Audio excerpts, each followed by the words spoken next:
উপদেষ্টা মণ্ডলী থেকে ফারুকীকে যদি অপসারণ করা না হয়, বাংলাদেশে বড় ধরনের সাইবার অ্যাটাক আসতেছে এবং সেটার জন্য দায়ী থাকবে বর্তমান যে আন্দোলনের বিপ্লবী যে দুজন উপদেষ্টা আসিফ এবং নাহিদ।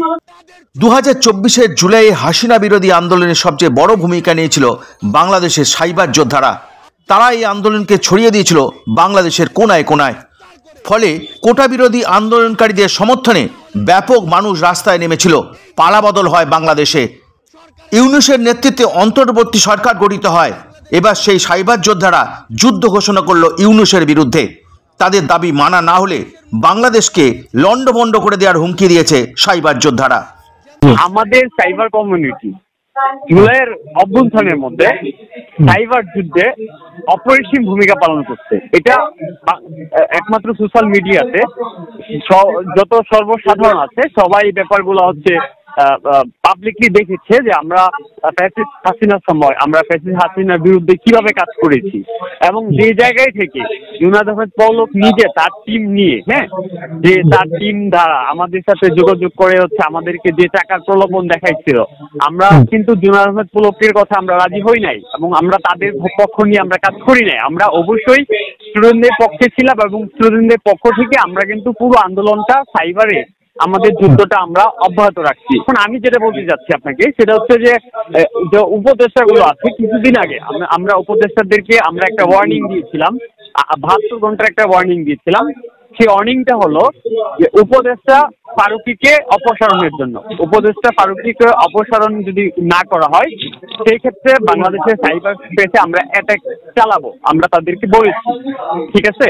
এবং তারা কিন্তু সেই জায়গা থেকে তারা সরে আসে নাই, তারা এই জায়গায় এখনো বহাল আছে, যার প্রেক্ষিতে আমরা বাংলাদেশের গুরুত্বপূর্ণ কিছু সরকারি ওয়েবসাইটে আমরা আমাদের কন্ট্রোলে নিই এবং কন্ট্রোলে নিয়ে ওইখানে আমরা ডিটেলসে কিন্তু লিখে দিচ্ছি হোম পেজে যে ফারুকীকে আমরা অপসারণ করতে চাচ্ছি। আমরা চাই ফারুকীকে অপসারণ করা হোক, বিতর্কিত একটা পার্সন। যেহেতু ফারুকীকে অপসারণ যদি না করা হয় সাইবার স্পেসে আমরা আবার অ্যাটাকিং চালাবো। সেই অ্যাটাকিংটা আমরা ফ্যাসিস্ট হাসিনার সময় চালিয়েছি। উপদেষ্টাদের প্রতি আমাদের কোনো ক্ষোভ নেই। আমাদের একটাই কথা, সেটা হচ্ছে যে এই জুলাই আন্দোলনে যেসব সাইবার যোদ্ধারা, যেসব বাংলাদেশের যেসব সাইবার টিম, যেসব বাংলাদেশের স্প্যামিং বা ইথিক্যাল হ্যাকিং টিমগুলো সাইবার যুদ্ধে অংশগ্রহণ করেছে, তারা কেন আজকে আলোচনায় কথাই নেই এবং তাদের কেন এটা বলা হয়নি যে এই যুদ্ধের মধ্যে সাইবার কমিউনিটি প্লাস সাইবার যোদ্ধা যারা আছে তাদেরও ভূমিকা আছে, তারা কখনোই এটা স্বীকার করেনি কেন? এবং আমাদের যারা সাইবারে আমরা যুদ্ধ করছি, আমাদের মতো যেরকম স্প্যামিং বা হ্যাকিং টিম আছে, তারা কেন বঞ্চিত? এবং তারা এবং যাদের ডাকে আপনি যদি বলি, আপনি হয়তোবা জানেন ব্যাপারটা যে একমাত্র সাইবার কমিউনিটি ডাকেই কিন্তু তখন যারা রেমিটেন্স যোদ্ধা আছে অনলাইন প্ল্যাটফর্মে সাইবার কমিউনিটিকে সাড়া দিয়ে তারা কিন্তু রেমিটেন্স সাধারণ করে দিয়েছিল। এবং আমি আপনাকে এই প্রোপটাও দিতে পারি যে যখন হচ্ছে এক দফা দাবি, যখন হচ্ছে সরকার পতনের দাবি না আসে, ঠিক তার 15 দিন আগেই কিন্তু সাইবার কমিউনিটি সরকার পতনের ঘোষণা দিয়ে দিয়েছিল, যাতে স্টুডেন্ট যারা আছে, সাধারণ মানুষ যারা আছে, তারা যেন ঐক্যবদ্ধ হয় এবং ঐক্যবদ্ধ হয়ে যাতে পিছপা না হয় আন্দোলন থেকে, তারা যেন সাহস পায়। এবং আমরা তাদেরকে ওই সাপোর্টটা দিয়েছি। সেই আমরা এটা বলেছি যে আপনারা আপনাদের জায়গা থেকে লিখেন, নিজেদের ইচ্ছা মতো প্রকাশ করেন, আমরা আছি সাইবার কমিটি, আমরা আপনাদের পেজ, আপনাদের অ্যাকাউন্ট সবকিছু আমরা প্রোটোকল দিব এবং সবকিছু আমরা প্রোটেকশন দিব। আমরা তাই করেছি।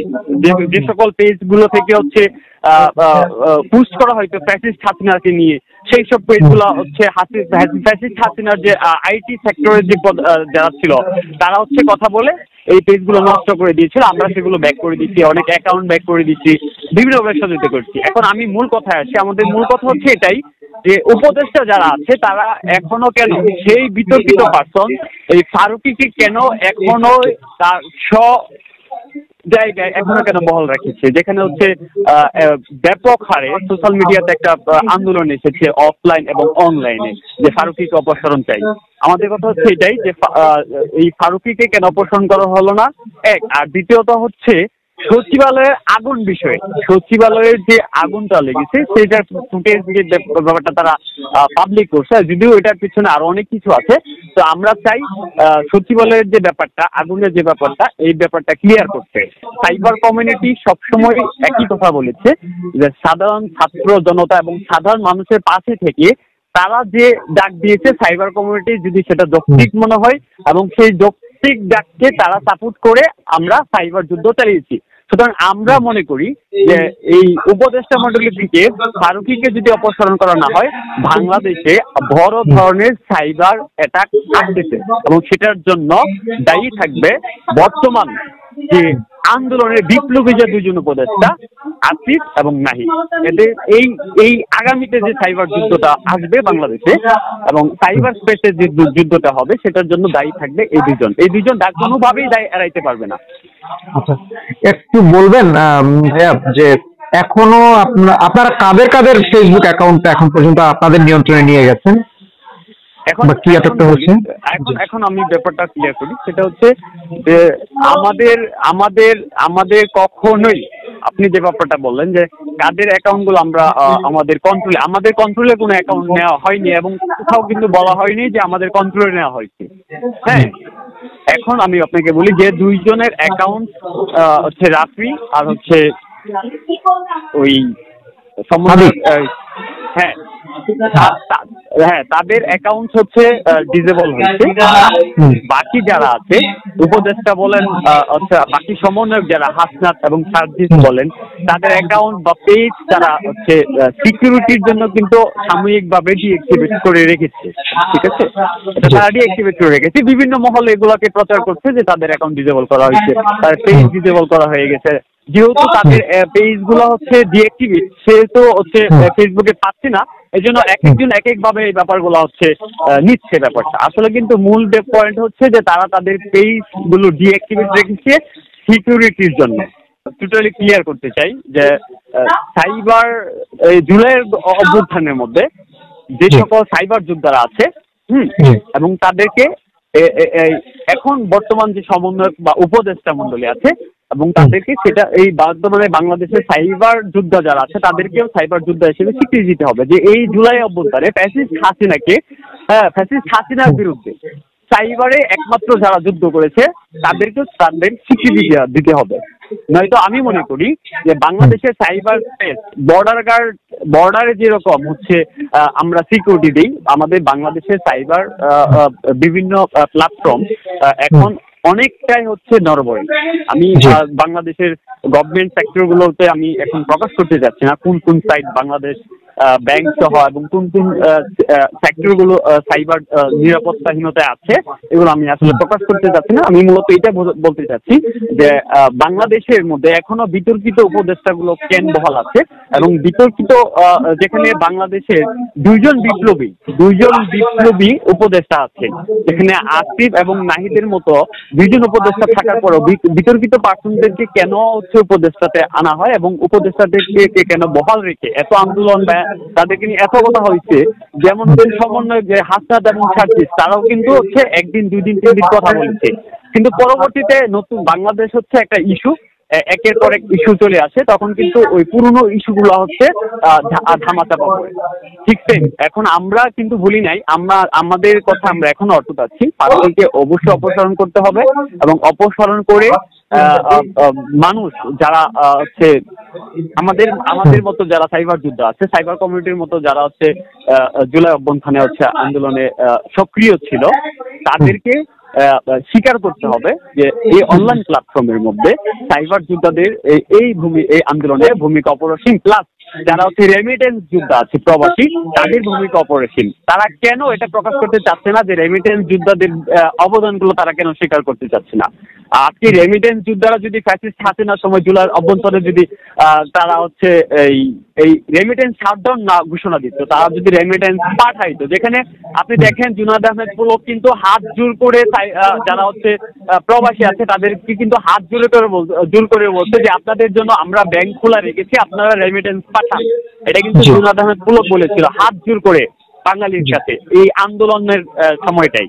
সুতরাং আমি মনে করি আন্দোলনে সবারই অবদান আছে, এখানে আমি বলছি না কাউকে ক্রেডিট দিতে, আমি এটাই চাই যে সবাই জানুক এই ব্যাপারগুলো, যে এখানে সাইবার যোদ্ধা যারা আছে তারাও এই যুদ্ধে অংশগ্রহণ করেছে এবং ব্যাপক ভূমিকা পালন করেছে, এবং যারা হচ্ছে প্রবাসী আছে, রেমিটেন্স যোদ্ধা আছে, তাদেরও ভূমিকা অপরিসীম।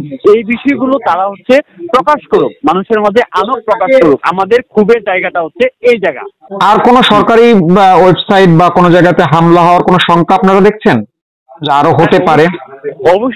অবশ্যই কারণ হচ্ছে আমরা আগেও সচেতন করেছি উপদেষ্টা মণ্ডলীদেরকে, আমরা আবারও ক্লিয়ারলি বলতে চাই যে বাংলাদেশে বড় ধরনের একটা সাইবার হামলা হবে, এবং সেটা খুব শীঘ্রই হবে। যদি বাংলাদেশের উপদেষ্টা জায়গা থেকে, এই উপদেষ্টা মণ্ডলী থেকে ফারুকীকে অপসারণ না করানো হয়, প্লাস বাংলাদেশের যে সাইবার সেক্টরগুলো আছে, গভর্নমেন্ট সাইবার সেক্টরগুলো আছে, এগুলোতে সাইবার সিকিউরিটি অ্যালার্ট চালু না করা হয়, এবং এই জায়গাগুলো হচ্ছে সাইবার সেক্টরগুলো হচ্ছে যাদেরকে সাইবার সেক্টর দায়িত্ব দেওয়া হয়েছে তাদেরকে আসলে আমার মতে, আমার ব্যক্তিগত মতামত হচ্ছে যে তারা কি আদৌ সাইবার সিকিউরিটি সম্পর্কে জানে কিনা সেটা বুঝতে হবে এবং সেটা জানতে হবে। যদি সাইবার সেক্টরটা হচ্ছে তারা ওইভাবে না বুঝে বা না জানে, তাদেরকে সরিয়ে যারা কাজ বুঝে তাদেরকে আনা হোক, প্লাস যারা বাংলাদেশের সাইবার যোদ্ধা আছে তাদেরকে আমি মনে করি প্রশিক্ষণ দিয়ে হচ্ছে তারা কিন্তু তাদেরকে কাজে লাগাইতে পারে সরকার চাইলে। আপনি অন্য দেশ দেখেন, আমাদের বাংলাদেশ ব্যতীত অন্যান্য দেশ দেখেন, অন্যান্য দেশে হচ্ছে যারা সাইবার বা ইথিক্যাল হ্যাকিং নিয়ে কাজ করে, যারা সাইবার সিকিউরিটি নিয়ে কাজ করে, তাদেরকে কিন্তু ওই দেশের গভর্নমেন্ট কিন্তু একটা ফ্যাসিলিটি দেয় এবং তাদের থেকে সহযোগিতা নেয় এবং তাদেরকে একটা অবস্থান তৈরি করে দেয়। কিন্তু আমাদের বাংলাদেশের ক্ষেত্রে কিন্তু চিত্রটা ভিন্ন।